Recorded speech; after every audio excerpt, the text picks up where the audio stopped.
All right, a lot of you realize personal branding is very important and it can do so much for your life. It can change literally everything. Every single person will interact with you differently, and it can make your business booming like $100,000 a month. It can bring you freedom. It can do so many things.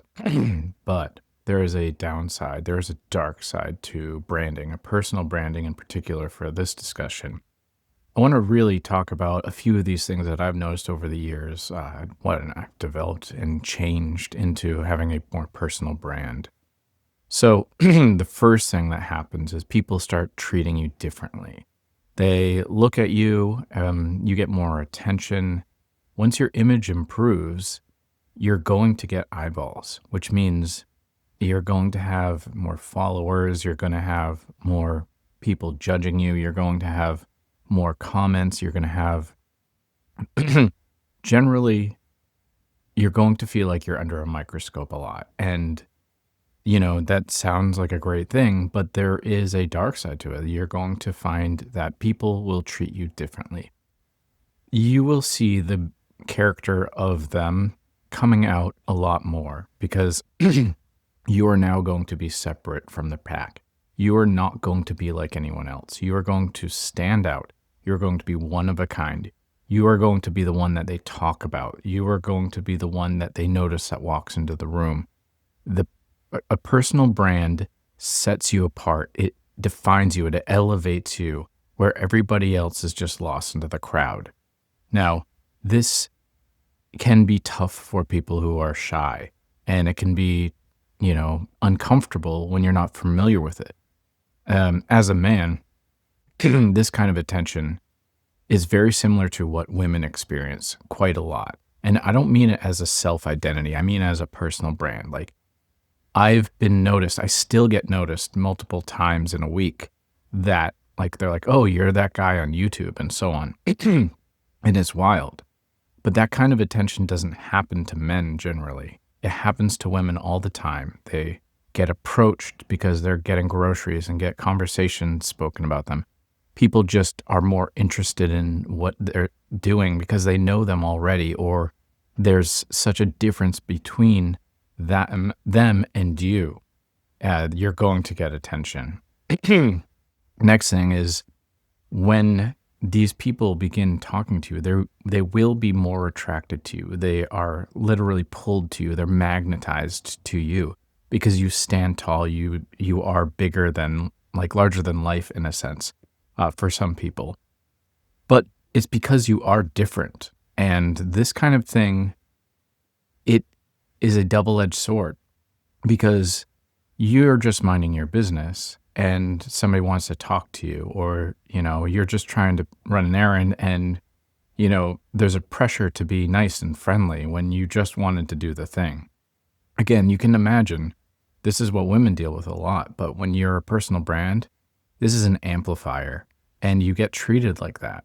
And if you're a personal brand as a woman, that is like next level. Like, that is like queen tier, right?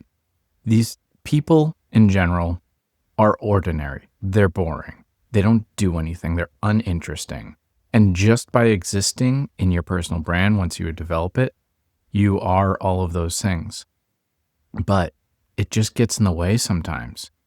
People will be like, like, nice shirt, or, if you're like, you got your look together, they're like, oh, aren't you handsome? And things like that. And yeah, it sounds like it's just visual, but there's a representation of yourself, and this can happen in real life. I'm specifically speaking about that, but it happens online even more.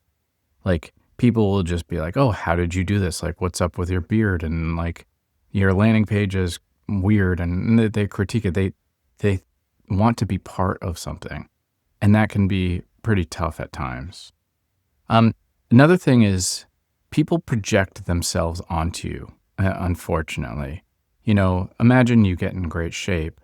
Instead of somebody, what you would assume people would do would be like, oh, you look good. And that does happen and stuff. But a lot of times when you have your personal brand well developed and everything like that, people start to see themselves in you. And we'll talk about that in just a second. But like, you would figure everybody would be like, oh, you look good, this and that happens. But people start to make it about themselves. They go, oh, you're in great shape. I could never do that. I could never this. Oh, I tried this and I. And then you're just this like sounding board for their problems or struggles. And even if you give them advice and be like, oh, yeah, no, you can do it, and you try to encourage, they're just locked in their own way of not really knowing how to move forward. And, you know, this is a good time that you can start, trying to connect and being like, hey, I can help you. Like, this is what I do for a living. This is my personal brand. This is how I can help you. And the thing is, it doesn't stop there, because like online, people will start making up a story about you in your head. They'll be like, look at him posting pictures of himself. He's so self-centered, or he's so arrogant, and he's just stuck up. He's this jerk. They start to just project things about themselves. Oh, he's very manipulative or whatever. And like, these are actually small parts of them that they blow up. It's called projection in psychology. And they put it on you when it's actually part of them. And it's unfortunate, but you're a big enough target that by definition, they see this. So let me explain it in the sense of a hater.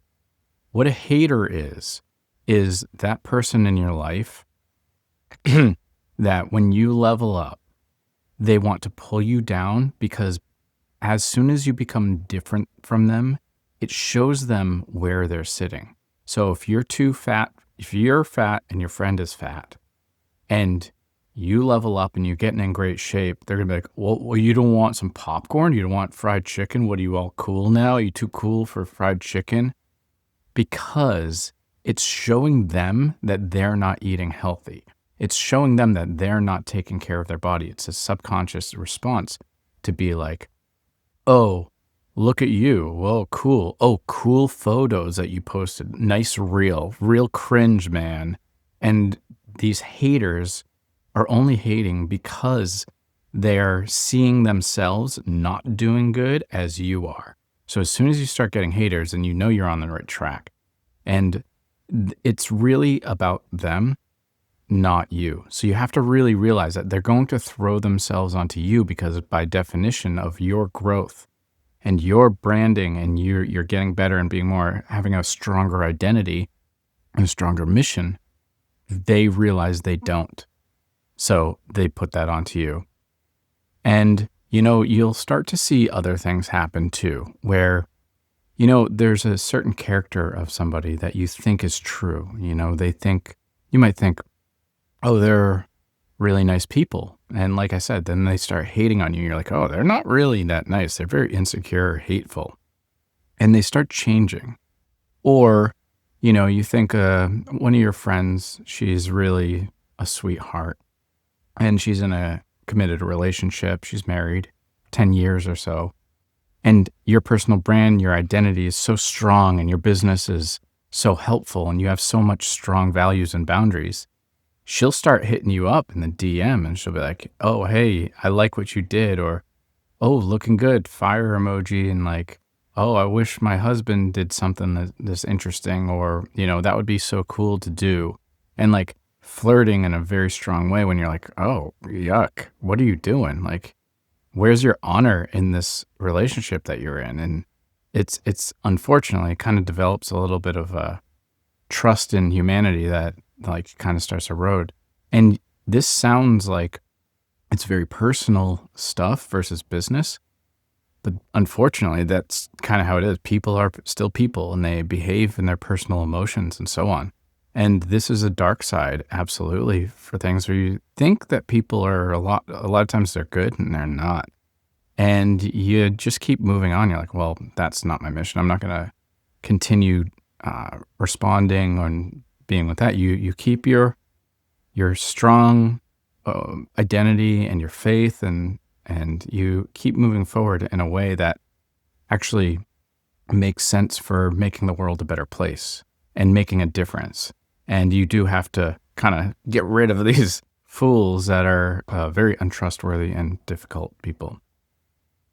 You know, during all this, you'll also notice jealousy. It comes up and it goes with a hater, but people are going to call you things like, you know, Peter McKinnon did a speech at VidCon one time and he talked about how much he hated the thing when people are like, must be nice.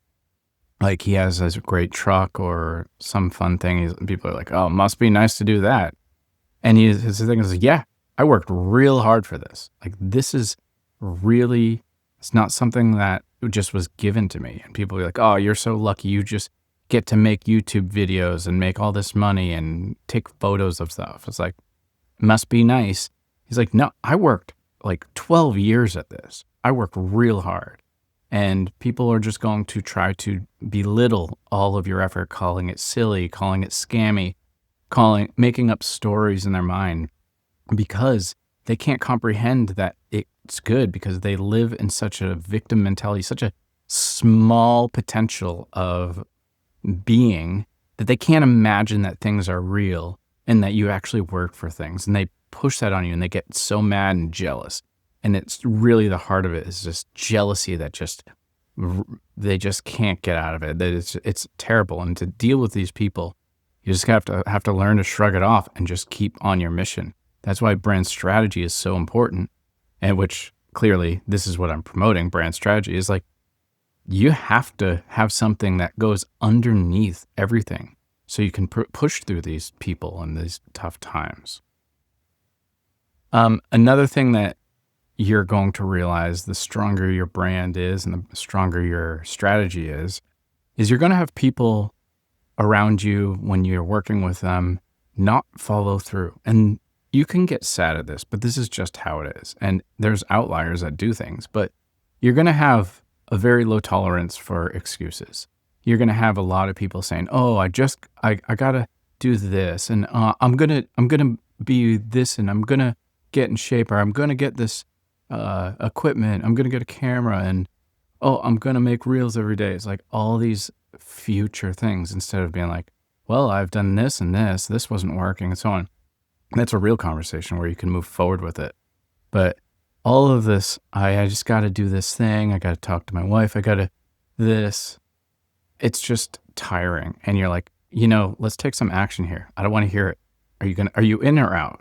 Like I have things to do because you just get tired of hearing people's excuses and wishes as if they're real. You can't manifest action.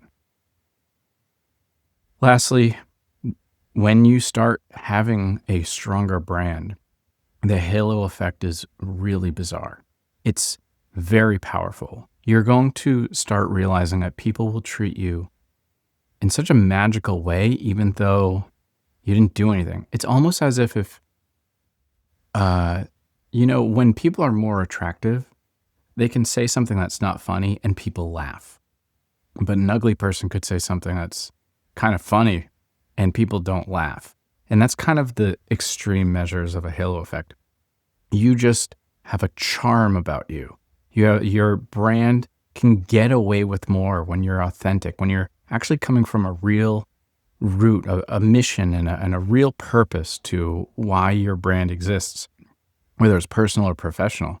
And you have something about you that can really grab onto, and it's attractive and it's well crafted and it's true to you. It's authentic and you can just flow with it. There is a smoothness about it that people just want to surf with. And it's like magical. You can show up late to work if you're still working. You can say certain things inside, like conversation that normally would seem creepy. Like here's a good example if I were to relate it to being attractive. A lot of times women will respond to the same exact line from an ugly person. They'd be like disgusted, like call the cops on this guy. This guy said, hey, he just came up to me and said, hey, I like your tits or something. And she'd be like, ugh, what the gross. And then some really hot, charming guy comes up and says it with maybe like a charming smile that like sparkled. And he's like, nice tits. She'd be like, oh. It's crazy. You can see it. Like there's YouTube stuff on it. And that's kind of how this halo effect works. And it comes down to that strategy, which, of course, if you're interested in that, you want to work with me and build your strategy and where you're coming from, your whole identity that levels you from basically an ugly person to an attractive person. Take your ugly brand and make it very attractive so you get this halo effect, because it's rooted in this work that's invisible. And it's a seed that blossoms into your personal brand that everybody sees, but it's really deep down, it's a root system that is hidden below the surface that nobody knows about, not at first. And that is where it gets fed for the most part. And you got to think about it as like, if you have no root system, you will fall apart with just the slightest winds. Like, it is so important to build your personal brand from this stage. So that's why I'm offering this. I'm happy to work with you. If you want to just talk about it, see if you're right for it, if it's the right time for you. You know, most people aren't ready for personal branding or branding in their business. Actually, I think it's not even close to the first step. I mean, it should be, but most people need to get going first. They have to take action. They can't be a, I'm going to do this person. You have to have a certain amount of things. So I don't work with just beginners. I kind of move on. But if you're interested in just a free audit so I can get you to the next stage and you work on that and then we work in the future, happy to just do a 20-minute audit for you and just talk about things. Not a sales call, just to let's touch base. Because what's good is I get to get a little bit more insight because I am trying to build something for beginners. But like I said, the brand strategy is going to take you from that. And when you are working as a brand and you're showing up as a personal brand, a strong brand, you are going to see a lot of things that you didn't expect. This video, I went over a few of them, and it's a shocker, man. It's like you wouldn't realize that. You just shake your head. You can't believe like people act so differently, and these are the negative things. So, of course, there's much more positive, but these are things to keep in mind. Like, you will have more power. You will have more effect on the world because your brand will be so powerful that even the dark things will be more apparent. All right. Peace.